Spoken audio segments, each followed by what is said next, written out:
What is up, guys? So welcome to the video. Today we're going to be benchmarking my MacBook Pro 16-inch, and I actually upgraded to the i9 with the 550M. This one still has 16 gigs of RAM, but it now has a 1TB NVMe SSD, which is super nice considering I was running out of storage fast on my other one. Also, sorry if there's a lot of banging going around. I don't know what my neighbors are doing. At all times of the day, they're jumping up and down like they have some sort of WWE set up upstairs and they're wrestling. I have no clue. Anyways, so we started out with a synthetic benchmark, which is Geekbench V. I use this for my MacBook Pro and my desktop because it's multi-platform. It made it really easy. And I kind of wanted to compare the two to see what I'm working with.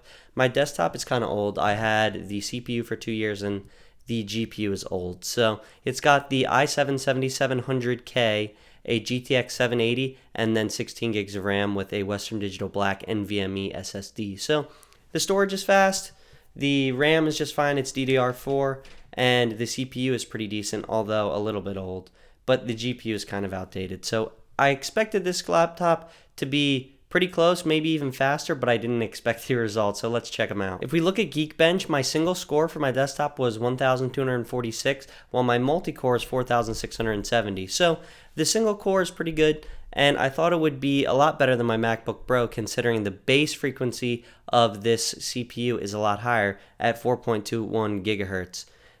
You can see the specs here. It's a 4-core with 8 threads. This is hyper-threaded, but let's take a look at the MacBook Pro.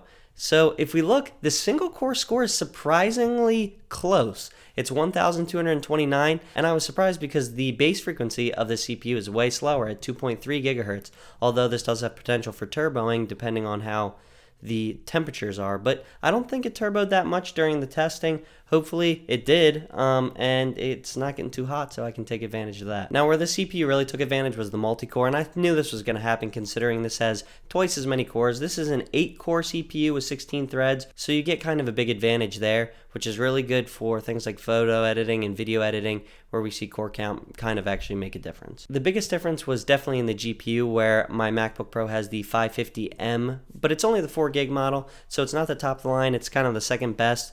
And my desktop has a GTX 780. So if we look at the scores, my MacBook Pro scored higher on the OpenCL test, which is crazy to me considering this is a mobile GPU. While I have a full-size graphics card in my desktop with a big beefy cooler and all that, it's still lost. It goes to show that technology really does change over time. I mean, that card is 5 years old, so that's kind of a big difference. But for the benchmark, we scored a 26,969 for the 550M and a much lower 21,693 for the GTX 780. I did notice some interesting stuff though. If you look at the 550M, pretty much everything is better on it, except if we go down to depth of field.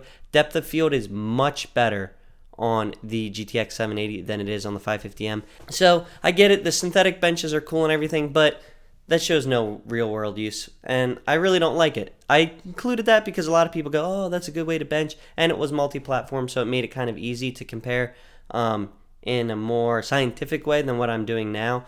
So I actually did a benchmark in Premiere Pro where I imported some test footage I took with the Nikon Z6 and then rendered it out. This was 5 minutes and 23 seconds of footage I shot around my house, and I'll show you guys a clip of that video real quick. So I rendered these out in H.264 with a constant bitrate of 30 megabits per second, and it's all 4K footage from the Nikon Z6, and all the settings were pretty much identical except for a couple things that you can't change that weren't available on the Windows version versus the Mac. But anyways, if you guys look at the test results, this is what actually blew me away, was the real applications, not the benchmarking. So my MacBook Pro, drumroll, rendered a 5 minute and 23 second video in 3 minutes and 27 seconds. So I'm rendering 4K footage from my camera faster than it's actually able to watch it, which is super awesome. And I knew this was amazing when I first saw it because I'm used to my render times on my desktop be pretty slow. So my desktop did the 5 minute and 23 second clips in 9 minutes and 33 seconds. It's twice as good. I've got way better render times, and I was really excited about that. And it's so nice to be able to render videos and create content on a mobile platform. So it's been an issue for me in the past, but no longer. So that is great to see. I threw some stabilization in also to take into account for things like that, which is where maybe the multi-cores really picked up some slack for the editing. I'm not really sure how that works technically, but nonetheless, it was a lot better. And I added things like text and a bunch of other stuff to make the clips have some more real world stuff rather than just rendering out straight footage. Now, another thing I do a lot is edit photos in Lightroom, and this is where I really saw a big difference. I'm not sure what's causing the difference considering they both have pretty fast SSDs. If we do the Blackmagic test on the Mac, we can see that I'm getting about 2700 megabytes write and about 2655 read, which is pretty insane. These new NVMe drives are just so good, and I didn't expect Apple to have a slacking SSD. That's pretty much on par with my Western Digital Black NVMe SSD, so those two things are pretty good. But I thought the storage would have made a big difference in the loading of photos in my timeline, or not timeline, but like the selector at the bottom. So when I scroll through pictures on my MacBook, I have a lot less lag than I did on my desktop, which is really nice, especially because of the way I do my editing. I scroll through all of them and hit the B button, which adds it to your quick collection, and sort out all my favorite photos, then go back and edit them. So this enabled me to do this a lot quicker, considering I could just switch down with the arrow keys and not have to wait for the pictures to load in.